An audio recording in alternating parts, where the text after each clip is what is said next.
Hello friends, कैसे हैं आप सभी लोग। आई होप आप सब लोग बिल्कुल ठीक होंगे। चलिए शुरू करते हैं आज की क्लास। आप सभी जानते हैं कि उत्तर प्रदेश पुलिस का री एग्जाम होना है जो कि इसी अगस्त में होगा। तो आप सभी के पास ज़्यादा टाइम नहीं है, लगभग आप सभी की तैयारी हो गई होगी। तो आप अपनी तैयारी, आपकी कितनी तैयारी हो पाई है, कैसे जानेंगे, किस तरीके से समझ पाएंगे। तो उसके लिए आपको प्रैक्टिस सेट लगाना सबसे ज़्यादा इंपॉर्टेंट होता है। अगर आपके पास कोई किताब है तो उससे लगाइए, अगर नहीं है किताब तो हम प्रैक्टिस सेट करा रहे हैं इस टाइम पे हिंदी के, क्योंकि हिंदी इसलिए इंपॉर्टेंट है क्योंकि हिंदी में 37 क्वेश्चन पूछे जाते हैं। ठीक है। और हिंदी थोड़ा सा कॉमन सब्जेक्ट होता है जिसको आप शुरू से लास्ट तक पढ़ते रहते हैं। शुरू से का मतलब कि जब आप प्राइमरी क्लास में होते हैं तब से लेकर ग्रेजुएशन तक आप हिंदी पढ़ते रहते हैं कहीं ना कहीं, और सारे जो भी कॉम्पिटिटिव एग्जाम होते हैं उसमें पूछे जाते हैं। तो हिंदी एक कॉमन सब्जेक्ट होता है और इसका जो क्वेश्चन होते हैं बहुत ज़्यादा डिफिकल्ट नहीं पूछे जाते हैं, तो बहुत आसानी से आप 37 नंबर ला सकते हैं। ठीक है। तो इससे पहले जो है हमारी 3 क्लासेस हो चुकी हैं जिसमें हमने डिस्कस किया है कि पिछले जो एग्जाम हुए हैं 2018 में किस टाइप के क्वेश्चन पूछे गए थे, ताकि आपको ये चीज़ें कंफर्म हो जाए कि हाँ लेवल कैसा आता है पेपर का। ठीक है। तो आज जो क्लास है वो 4th क्लास है। इससे पहले 3 क्लासेस हो चुकी है, अगर आपने नहीं देखी तो आप जाके देख सकते हैं और अपने आप को देखिए कि 37 में आपके कितने नंबर आ रहे हैं उस पेपर के अकॉर्डिंग। ठीक है।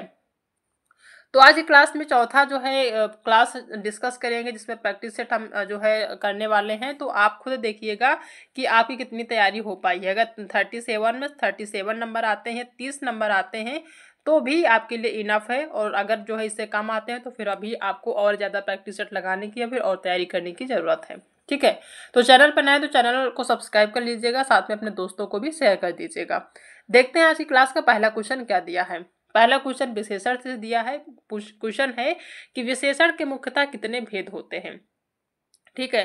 जैसे संज्ञा होता है, सर्वनाम होता है, वैसे ही होता है विशेषण। तो विशेषण के मुख्यतः कितने भेद होते हैं? क्या 3 भेद होते हैं, 4 भेद होते हैं, 6 भेद होते हैं या फिर 2 भेद होते हैं? तो आप सभी को पता होगा जो विशेषण है उसके कितने भेद होते हैं, तो 4 भेद होते हैं। कितने भेद होते हैं? 4 भेद होते हैं। ठीक है। अब 4 में कौन कौन से होते हैं ये भी समझ लीजिए। जो 4 भेद होते हैं वो कौन कौन से होते हैं। ठीक है। तो जो पहला विशेषण होता है, जिस पहले में कहें, अगर पहला प्रकार की बात करें तो पहला होता है सार्वनौमिक विशेषण। ठीक है। पहला होता है सार्वनौमिक विशेषण। दूसरा होता है गुणवाचक विशेषण। ठीक है। और तीसरा जो होता है वो होता है आपका संख्यावाचक। कौन सा होता है? संख्यावाचक विशेषण होता है। ठीक है। और चौथा होता है परिमाण बोधक। परिमाण बोधक। ठीक है। तो 4 प्रकार के टोटल क्या होते हैं आपके विशेषण होते हैं। तो यहाँ एक चीज क्लियर हो गई होगी कि विशेषण कितने प्रकार के होते हैं। तो 4 होते हैं। सार्वनौमिक विशेषण होता है, गुणवाचक विशेषण होता है, संख्यावाचक विशेषण और परिमाण बोधक विशेषण। ठीक है। दूसरा क्वेश्चन दिया है कि निम्नलिखित में से कौन सा विशेषण नहीं है। कौन सा विशेषण नहीं है, ध्यान रखना है, क्वेश्चन में निगेटिव पूछ रहा है। ठीक है। तो पथरीला, क्या पथरीला विशेषण नहीं है, या फिर नमकीन, या फिर बर्फीला, या फिर नमक? तो इसमें बताना है कि जो विशेषण नहीं है। तो आप सभी जानते हैं पथरीला जो है वो क्या है, एक जो है विशेषण होता है। ठीक है। पथरीला विशेषण होता है, नमकीन विशेषण होता है, बर्फीला भी विशेषण होता है, लेकिन जो नमक है ये विशेषण नहीं है। ठीक है। नमक जो दिया गया है ये विशेषण नहीं है, ये निगेटिव है, और निगेटिव का निगेटिव ही सही होगा क्योंकि क्वेश्चन में निगेटिव पूछ रहा है। नेक्स्ट क्वेश्चन दिया कि किसी कार्य को करने या होने का बोध कराने वाले शब्द क्या कहलाते हैं। किसी कार्य को करने या होने का जो बोध कराते हैं वो शब्द क्या कहलाते हैं? क्या वो काल कहलाते हैं? बिल्कुल नहीं, काल तो होते नहीं है। काल वो होते हैं जो क्रिया के जिस रूप से उसके होने का समय का बोध हो। ठीक है। यानी कोई भी काम हो उसके होने के समय का बोध हो तो वो क्या कहलाता है? काल होता है। काल का मतलब समय होता है। ठीक है। संज्ञा नहीं होगा। ठीक है। संज्ञा क्या होता है आप सभी जानते होंगे। किसी वस्तु, स्थान, भाव इत्यादि के नाम को क्या कहते हैं? संज्ञा कहते हैं। तीसरा है क्रिया। बिल्कुल सही। किसी कार्य के करने या होने का जो बोध कराने वाले शब्द होते हैं वो क्या होते हैं? वो होते हैं क्रिया। ठीक है। क्रिया से ही आप समझ सकते हैं कि क्रिया किसी भी कार्य को कराने का जो बोध होता है, जो कराने वाले बोध होते हैं उनको क्रिया कहते हैं। ठीक है। तो यहाँ पे सी ऑप्शन इसका सही आंसर हो जाएगा। नेक्स्ट क्वेश्चन दिया है कि निम्न में से क्या काल कहलाता है। कौन सी चीजें काल कहलाती हैं? पहला, क्रिया के घटित होने का समय काल कहलाता है, या फिर क्रिया का सामान्य रूप होता है, या फिर क्रिया का मूल रूप होता है, या फिर क्रिया का पूर्ण रूप होता है। तो कह रहा है कि क्या काल कहलाता है, यानी निम्न में से क्या जो है काल कहलाता है। तो पहला ही ऑप्शन सही हो जाएगा, क्रिया के घटित होने का जो समय होता है वो क्या कहता है, काल, यानी कि समय कहलाता है। ठीक है, कोई भी चीज जिस समय में घटित होती है वो जिस काल में घटित होती है, जिस जो है पल में घटित होती है, उसको समय कहते हैं या फिर काल कहते हैं। ठीक है, तो पहला ही ऑप्शन यहाँ पे सही हो जाएगा। नेक्स्ट क्वेश्चन है कि संस्कृत भाषा से हिंदी में बिना परिवर्तन के प्रयुक्त होने वाले शब्द क्या कहलाते हैं। बहुत ही इंपॉर्टेंट क्वेश्चन है। तद्भव तत्सम जो क्वेश्चन पूछे जाते हैं, बस पूछने के जो तरीके होते हैं थोड़ा सा डिफरेंट रहता है। ठीक है, हर बार के एग्जाम में। ठीक है, तो संस्कृत भाषा से हिंदी में बिना परिवर्तन के प्रयुक्त होने वाली संस्कृत की जो भाषा है एज इट इज आपके हिंदी में भी वैसे ही बोले जाते हैं, वैसे ही पढ़े जाते हैं। तो वैसे शब्द को क्या कहते हैं, क्या तद्भव कहते हैं? तो बिल्कुल नहीं। तद्भव तो ऐसे शब्द होते हैं जो है संस्कृत के जो भाषा होते हैं उनको जो है थोड़ा सा उनका जो बिगड़ा रूप होता है कह सकते हैं। ठीक है, कह सकते हैं कि जो संस्कृत भाषा के शब्द होते हैं उनको परिवर्तित करके जो बनाया जाता है वो तद्भव होता है। लेकिन जो तत्सम होते हैं वो क्या होते हैं, संस्कृत भाषा से हिंदी में बिना परिवर्तन के प्रयुक्त होने वाले शब्द होते हैं, जो वो क्या कहलाते हैं, वो तत्सम होते हैं। ठीक है, यानी जो संस्कृत भाषा के शब्द होते हैं हिंदी में भी वैसे ही यूज होते हैं जैसे संस्कृत में यूज होते हैं, तो वो क्या होते हैं, तत्सम होते हैं। और जो तत्सम के शब्द यानी कि जो संस्कृत के शब्द होते हैं वो परिवर्तित होकर हिंदी में दूसरी तरीके से यूज होने लगते हैं, तो वो हो जाते हैं तद्भव। ठीक है, तो याद होगा आप सभी को। निम्नलिखित में से तद्भव कौन सा शब्द है? अब यहाँ पे बताना है तद्भव का मतलब हमने क्या बताया था कि संस्कृत के ऐसे शब्द जो परिवर्तित होकर हिंदी में यूज किए जाते हैं। क्या ग्राम होगा, या फिर अश्रु होगा, सूर्य होगा, या फिर माथा होगा? तो ग्राम का गांव जो ग्राम है ये क्या है, एक जो है तत्सम शब्द है, और ग्राम का जो तद्भव होता है वो होता है गांव। ठीक है, तो ये तो आपका क्या होगा, तत्सम हो गया। अश्रु का आंसू होता है। ठीक है, सूर्य का सूरज होता है तद्भव। माथा का जो है यहाँ पे क्या है, ये तद्भव शब्द है। इसका जो तत्सम होता है वो मस्तक होता है। क्या होता है, मस्तक होता है। क्या होता है, मस्तक होता है। ठीक है, तो मस्तक जो है वो संस्कृत का शब्द है यानी कि तत्सम शब्द है, और इसका जो तद्भव होगा वो आपका माथा होता है। ठीक है, यानी कि जो मस्तक है ये संस्कृत का ही शब्द है, और जो है हिंदी में एज इट इज अगर मस्तक ही यूज किया जाता है तो उसको हम तत्सम कहेंगे।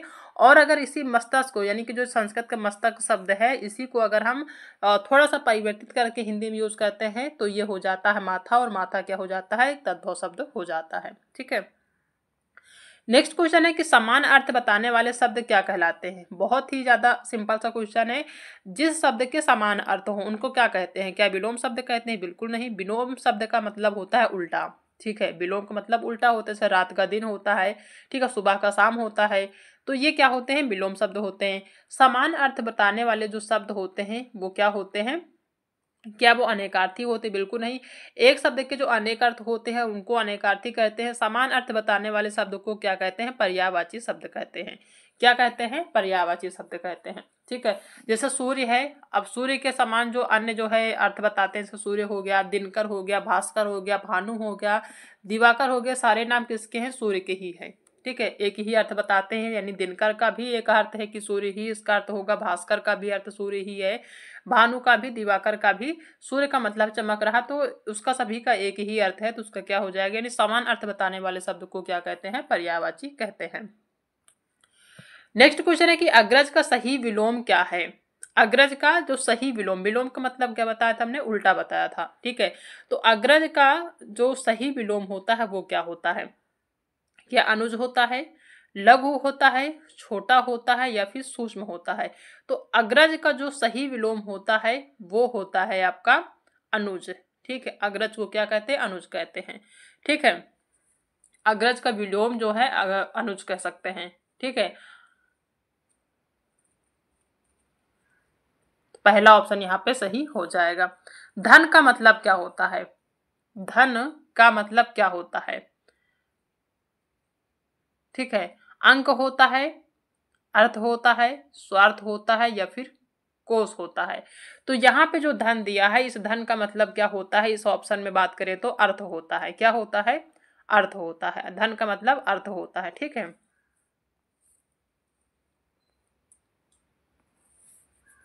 नेक्स्ट क्वेश्चन दिया है, अपने जीवन पर स्वयं लिखी कथा वाक्यांश के लिए एक शब्द होगा। अपने जीवन पर स्वयं लिखी कथा वाक्यांश, यानी कोई भी व्यक्ति है वो अपने जीवन पर ही स्वयं एक कथा लिखता है तो उसको हम क्या कहते हैं? क्या उसको हम रेखा चित्र कहते हैं? कोई भी व्यक्ति है अपने जीवन पर ही, यानी अपने ही जीवन पर वो जो भी घटित घटनाएं हुई हैं उसको एक कथा के रूप में लिखता है तो उसको एक वाक्य में क्या कहेंगे? क्या उसको रेखा चित्र कहते हैं, या फिर संस्मरण कहते हैं, आत्मग्लानि कहते हैं, या फिर आत्मकथा होता है? तो इसको देख के ही आपको समझ में आ गया होगा कि कोई भी व्यक्ति अगर अपने खुद के बारे में लिख रहा है कहानी के रूप में, कथा के रूप में, तो क्या होगी? वो कथा हो जाएगी, आत्मकथा हो जाएगी। ठीक है, यहाँ कह रहा है कि अपने जीवन पर स्वयं लिखी, अपने जीवन पर कोई भी व्यक्ति खुद वो लिख रहा है कथा तो वो क्या हो जाएगा? आत्मकथा हो जाएगा। ठीक है, अगर कोई व्यक्ति किसी दूसरे के बारे में लिख रहा है तो वो क्या हो जाएगी? वो जीवनी हो जाएगी। ठीक है, जैसे मान लीजिए मैं हूँ, मेरे बारे में कोई व्यक्ति लिखता है, मेरे जीवन के बारे में शुरू से लेकर लास्ट तक के जो भी संघर्ष है उसके बारे में लिखता है तो वो हमारी जीवनी हो जाएगी। लेकिन हम अगर खुद अपने बारे में लिखते हैं कथा के रूप में, पूरा जीवन, हमारे जीवन में जो जो घटनाएं घटी है उसके बारे में हम एक कथा के रूप में लिखते हैं तो वो हो जाएगी आत्मकथा। और हमारे बारे में कोई दूसरा व्यक्ति लिखता है तो वो फिर हमारी जीवनी हो जाएगी। ठीक है, नेक्स्ट क्वेश्चन है कि अन्य, अन्य, ठीक है, एक अन्य ऐसे लिखा है, एक अन्य लिखा है। ठीक है, शब्द युग्म के सही अर्थ भेद का चयन कीजिए, यानी कि जो अन्य लिखा है इसका क्या अर्थ होता है और अन्य का लिखा क्या अर्थ होता है, दोनों को जो सही अर्थ है उसका जो है चयन करना है। ठीक है, पहला है अनाज, तो अन्न का मतलब अनाज होता है और अन्य का मतलब दूसरा होता है, तो पहला ही सही हो जाएगा। अन्न जो है ये इसका मतलब अनाज होता है और अन्य का मतलब दूसरा होता है। ठीक है, तो पहला ही ऑप्शन यहाँ पे सही हो जाएगा। निर्गुण शब्द में उपसर्ग है। उपसर्ग क्या होता है? हमने बताया था किसी भी शब्द के जो पहला हिस्सा होता है, जो पहले ऐड होता है, पहले जुड़ता है, वो क्या होता है? उपसर्ग होता है। तो निर्गुण में जो है कौन सा उपसर्ग है ये बताना है। क्या नी इसका उपसर्ग है, या फिर नी है, बड़ी नी, या फिर निर है, या फिर निर्गुण, निर्गुण है। ठीक है, निर्गु है। ठीक है, तो यहाँ पे अगर हम बात करें निर्गुण में तो जो मेन शब्द है, यानी कि जो मेन शब्द कह सकते हैं जिसमें उपसर्ग ऐड हुआ है वो है गुण, और इसमें जो है निर इसमें लगा है। ठीक है, ये जो निर है यहाँ पे हलंत है। ठीक है, हलंत का मतलब कि आधारा लगा है, तो निर जुड़ के ही इसको जो है गुण बना है। तो यहाँ पे निर्गुण में कौन सा उपसर्ग है? तो वो है निर। ठीक है, निर में जो है पूरा रा नहीं है, आधा रा है, ध्यान रखना है। ठीक है, तो ये हो जाएगा निर्गुण। नेक्स्ट क्वेश्चन दिया है कि खिलौना शब्द में मूल शब्द क्या है? जो खिलौना शब्द है उसमें मूल शब्द क्या है? ठीक है, क्या खिल है इसका मूल शब्द, खेल है, औना है, या फिर ना है? तो मूल शब्द वो होता है जिसमें कोई भी उपसर्ग या प्रत्यय जुड़ा होता है। तो इसमें खिलौना में कौन सा मूल शब्द है? तो खेल, खेल से ही खिलौना बनता है। ठीक है, तो यहाँ पे खेल इसका खिलौना का मूल शब्द हो गया। स्वर संधि में किसका मेल होता है? जो स्वर संधि होते हैं उसमें किसका मेल होता है? स्वरों का मेल होता है, व्यंजनों का मेल होता है, शब्दों का मेल होता है, या फिर मात्रा का? तो जो स्वर संधि होती है, ठीक है, उसमें किसका मेल होता है? वो होता है स्वरों का मेल। किसका मेल होता है? स्वरों का मेल होता है, यानी स्वरों को मिलने से उनमें जो परिवर्तन होता है वो स्वर संधि कहलाती है। ठीक है, स्वर जो होते हैं उनके मिलने से जो परिवर्तन आता है वो क्या कहलाता है? स्वर संधि। तो पहला ऑप्शन यहाँ पे सही हो जाएगा। उन्होंने कहाँ जाना है, वाक्य में किस प्रकार की अशुद्धि है? क्वेश्चन लिखा है कि उन्होंने कहाँ जाना है, वाक्य में ये जो वाक्य दिया है कि उन्होंने कहाँ जाना है, इसमें कहाँ पर अशुद्धि है? ठीक है, यानी कि इसमें उन्होंने में उस अशुद्धि है, कहाँ में उस अशुद्धि है, या फिर जाना में अशुद्धि? ये तीन जो शब्द लिखे हैं इसमें कहाँ पर अशुद्धि यानी कहाँ पे गलत है ये आपको बताना है। पहला ऑप्शन दिया है सर्वनाम संबंधी अशुद्धियां हैं, या फिर संज्ञा संबंधी है, या फिर क्रिया है, या फिर विशेषण है। तो सर्वनाम वो होते हैं जो संज्ञा की जगह प्रयुक्त शब्द होते हैं, वो होते हैं सर्वनाम। तो सर्वनाम यहाँ पे क्या है? उन्होंने है। ठीक है, तो यहाँ पे उन्होंने में गलती है। ठीक है, उन्हें कहाँ जाना है ये हो सकता था, उन्होंने कहाँ जाना है ये गलत है, यानी कि सर्वनाम संबंधी यहाँ पे अशुद्धि है। ठीक है, यहाँ पे उन्होंने की जगह क्या होना चाहिए? उन्हें कहाँ जाना है, उन्हें कहाँ जाना है। ठीक है, तो इसका मतलब कि कहाँ पे गलती है? गलती है सर्वनाम में। तो पहला ही ऑप्शन यहाँ पे सही हो जाएगा।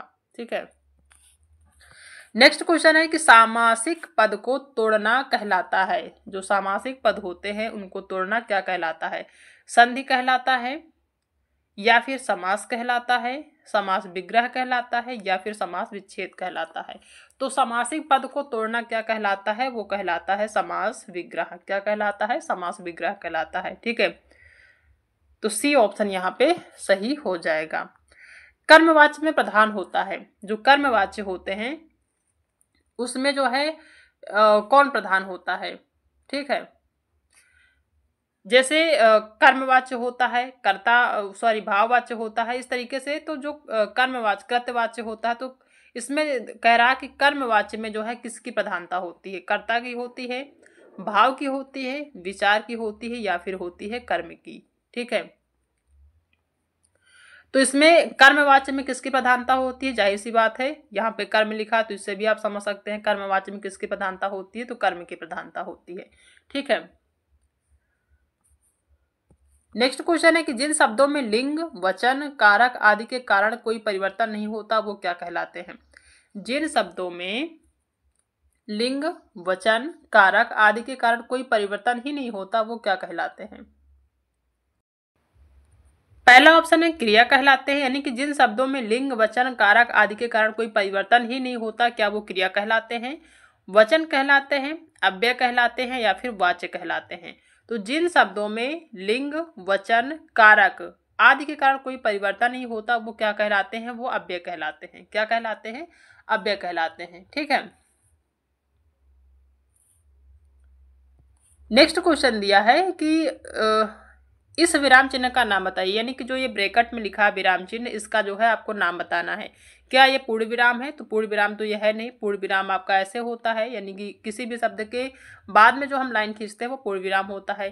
क्या ये प्रश्नवाचक है? बिल्कुल सही, ये प्रश्नवाचक है। प्रश्नवाचक आपका कैसे होता है? ऐसे ही होता है। ठीक है, यानी किसी भी क्वेश्चन के लास्ट में जो हम प्रश्नवाचक का निशान इस तरीके से निशान बनाते हैं वो क्या होता है? प्रश्नवाचक होता है। तो बी ऑप्शन सही हो जाएगा।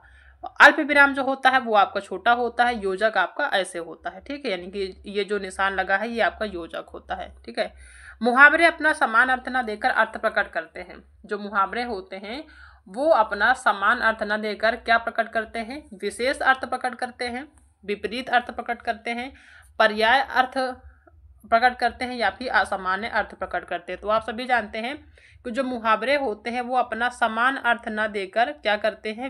विशेष अर्थ प्रकट करते हैं। क्या करते हैं? एक विशेष अर्थ प्रकट करते हैं। तो पहला ही ऑप्शन यहाँ पे सही हो जाएगा। हास्य रस का स्थायी भाव है, जो हास्य रस है इसका स्थायी भाव क्या होता है? स्थायी भाव बहुत ही सिंपल होते हैं। इनका स्थायी भाव क्या होता है? हास होता है, रति होता है, रौद्र होता है, या फिर विभत्स होता है। तो हम यहाँ पे बताते चलें कि जो हास्य रस होता है उसका जो स्थायी भाव होता है वो होता है हास। रति का जो है जो होता है यानी रति किसका स्थायी भाव है? तो ये है श्रृंगार रस का। ठीक है, ये है किसका? श्रृंगार रस का। रति जो है श्रृंगार रस का। रौद्र जो है वो क्रोध का है कह सकते हैं। ठीक, और विभत्स किसका है? ये है जुगुप्सा यानी घृणा का। जुगुप्सा कह सकते हैं या फिर कह सकते हैं घृणा। ठीक है, तो यहाँ पे जो है हास्य रस का जो स्थायी भाव है वो हास है। पहला ऑप्शन यहाँ पे सही हो जाएगा। कुंडलिया छंद में कितने चरण होते हैं? जो कुंडलिया होता है उसमें कितने चरण होते हैं? क्या 10 चरण होते हैं, 6 चरण होते हैं, 3 चरण होते हैं, या फिर 4 चरण होते हैं? तो जो कुंडलिया होता है उसमें कितने चरण होते हैं? तो उसमें होते हैं 6 चरण। कितने होते हैं? 6 चरण होते हैं। ठीक है, तो कितने चरण होते हैं याद रखना है, 6 चरण होते हैं। वर्णों की एक से अधिक बार आवृत्ति किस अलंकार में होती है? वर्णों की एक से अधिक बार जो आवृत्ति होती है, यानी किसकी आवृत्ति होती है?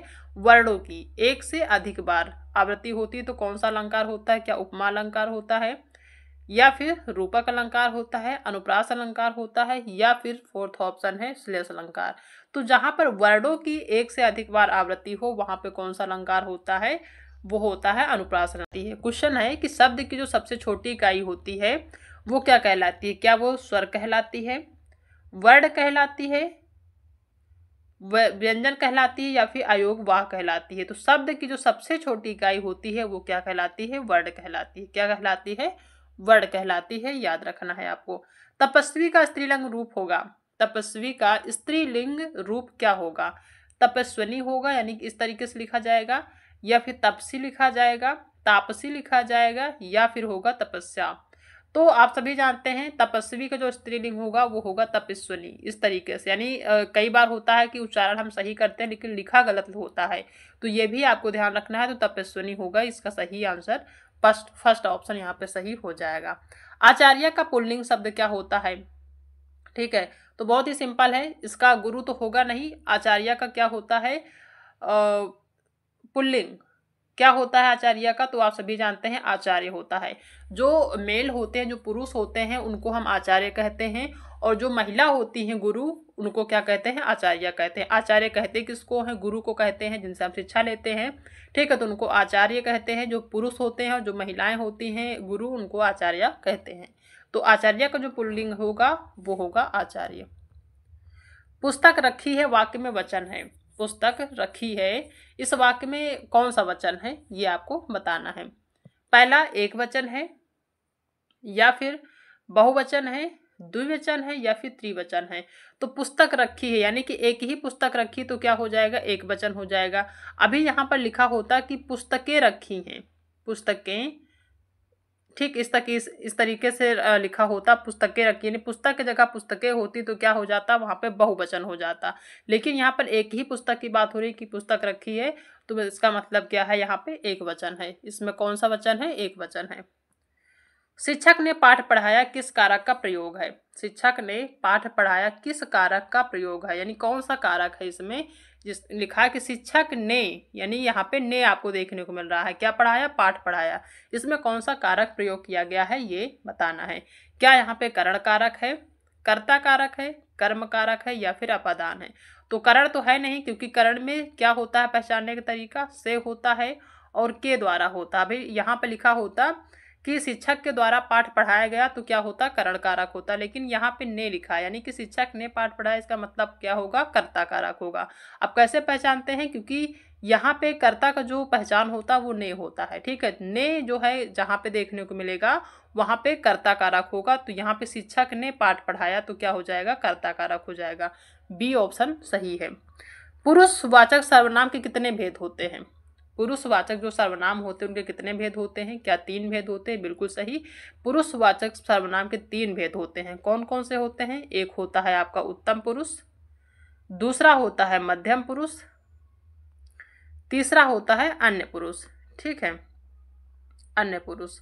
उत्तम पुरुष, मध्यम पुरुष, अन्य पुरुष, ये 3 पुरुष होते हैं। तो पहला ऑप्शन सही हो जाएगा। अब आता है आपका गद्यांश। गद्यांश जो होते हैं उनको सॉल्व करना बहुत ही सिंपल और इजी होता है। इसमें ध्यान रखना ये होता है कि आपको कितने से कितने क्वेश्चन आपको गद्यांश से सॉल्व करने हैं। तो यहाँ पे लिखा है कि प्रश्न संख्या 30 से 34 का उत्तर दिए गए गद्यांश के आधार पर दीजिए। यानी 30 से 34 जो क्वेश्चन के नंबर हैं उनको जो हम उनका जो आंसर करना है गद्यांश के अकॉर्डिंग करना है। अब यहाँ पे दिया है कि मोबाइल फोन के एक नहीं अनेक लाभ हैं, यानी एक गद्यांश दिया है एक कहानी रूप में। ठीक है, कहानी कह सकते हैं, या एक गद्यांश एक पैसेज के रूप में दिया गया है। ठीक है, दिया है कि मोबाइल एक पैराग्राफ टाइप में दिया होगा। ठीक है, कई बार आपको कहानी देखने को मिलेगा, कई बार आपको पैराग्राफ टाइप में देखने को मिलेगा जिसमें एक खास टॉपिक पे बात की गई होगी। यहाँ पे कह रहा है कि मोबाइल फोन के एक नहीं अनेक लाभ हैं। मोबाइल फोन के प्रयोग से निजी जिंदगी के साथ साथ व्यापार के क्षेत्र में भी व्यापक वृद्धि हुई है। आप अपने मोबाइल फ़ोन के माध्यम से कहीं भी रहकर अपने कार्यों को पूरा कर सकते हैं। इसे हर समय अपने साथ रख पाने के कारण आप हर समय लोगों के संपर्क में रहते हैं। मोबाइल फ़ोन के अनेक लाभों के साथ कुछ हानियां भी हैं, जहां यह सुखद है वहीं दुखद भी। जैसे आप कभी सो रहे हैं या खाना खा रहे हैं, उसी समय फ़ोन आ जाए तो काफ़ी बुरा लगता है। आप ड्राइविंग कर रहे हैं और फ़ोन आ जाए तो काफ़ी परेशानी होती है। आप यदि कुछ समय एकांत में बिताना चाहते हैं तो भी मोबाइल फ़ोन उसमें खलल डाल सकता है। कई बार तो आप बहुत व्यस्त होते हैं और मोबाइल फ़ोन के कारण व्यवधान पड़ जाता है, अर्थात मोबाइल फ़ोन का हर वक्त साथ रहना जहां लाभकारी है वहीं यह परेशानियों का कारण भी बन जाता है। लेकिन हर सिक्के के दो पहलू होते हैं। अगर हम मोबाइल फ़ोन के लाभ उठाने हैं अगर हमें मोबाइल फ़ोन के लाभ उठाने हैं तो कुछ परेशानियां भी उठानी ही पड़ेगी। वैसे मोबाइल फ़ोन के प्रयोग से हमें लाभ ही अधिक है, बस हमें इसके प्रयोग में कुछ सावधानियां अवश्य बरतनी चाहिए। यानी मोबाइल के बारे में बात की जा रही है, कितना हमारे लिए ज़रूरी है, कितना हमें लाभ मिलता है, कितना हमारा नुकसान होता है। ठीक है, इस टॉपिक पे बात करी गई है।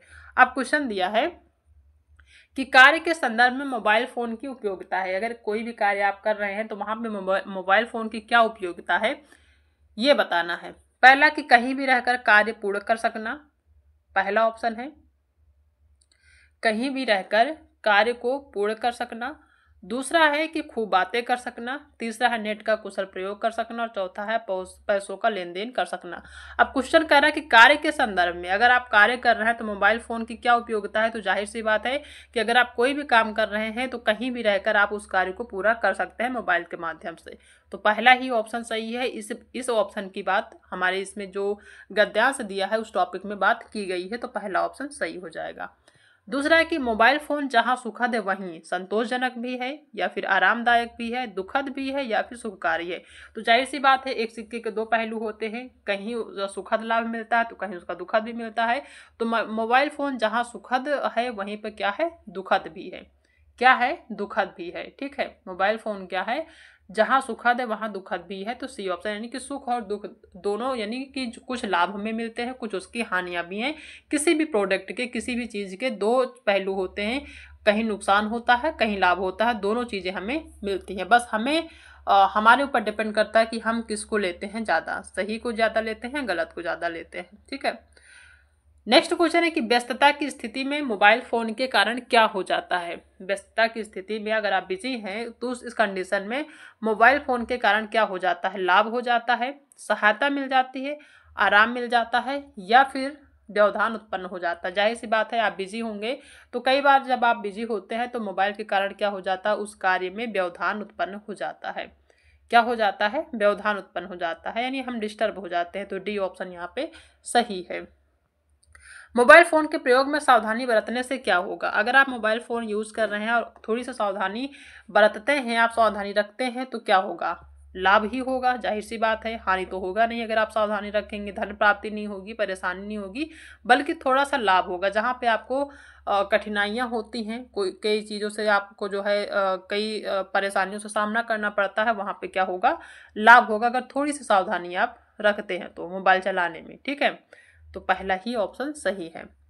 दूसरा है कि गद्यांश का उचित शीर्षक क्या होगा। हमारा मोबाइल होगा, यानी जो पूरा गद्यांश दिया गया उसका जो शीर्षक, अगर हम बात करें कि शीर्षक क्या हो सकता है, शीर्षक का नाम क्या रख सकते हैं। क्या हमारा मोबाइल होगा, फोन की हानि होगा, फोन के लाभ होगा या फिर मोबाइल फोन होगा।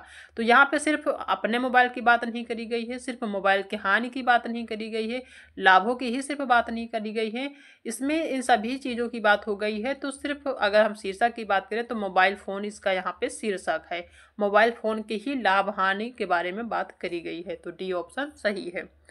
कौन सी कृति महादेवी वर्मा की है। कौन सी जो कृति है महादेवी वर्मा की है, क्या वो निहारिका है, साकेत है, कामायनी है या फिर है प्रिय प्रवास। तो यहाँ पे जो महादेवी वर्मा की कृति है वो आपकी निहारिका ही है। निहारिका जो है किसकी कृति है, महादेवी वर्मा की है। अगर बात करें साकेत की, है साकेत किसकी है, तो ये है मैथिली शरण गुप्त की। इनका शॉर्ट नाम भी आपको देखने को मिल सकता है, हो सकता है आपको सिर्फ गुप्त देखने को मिल जाए।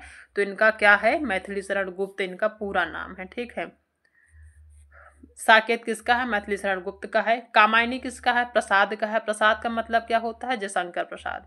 आपको शॉर्ट में भी देखने को मिल सकता है, आपको कंफ्यूज करने के लिए आपके एग्जाम में देखने को मिल सकता है। ठीक है, तो जयशंकर प्रसाद का कामायनी है। प्रिय प्रवास किसका है, ठीक है, तो ये किसका है, हरिऔध का। अब कई बार आपको हरिऔध देखने को मिल सकता है सिर्फ। ठीक है, तो प्रिय प्रवास किसका है, हरिऔध जी का है। ठीक है, तो यहाँ पे जो सही आंसर है महादेवी वर्मा की जो कृति है वो है निहारिका। कौन सी कृति महादेवी वर्मा की है, यहाँ पे दोबारा पूछ लिया गया है। तो कौन सी कृति है, तो यहाँ पे कौन सी है, निहारिका ही इनकी कृति है। ठीक है,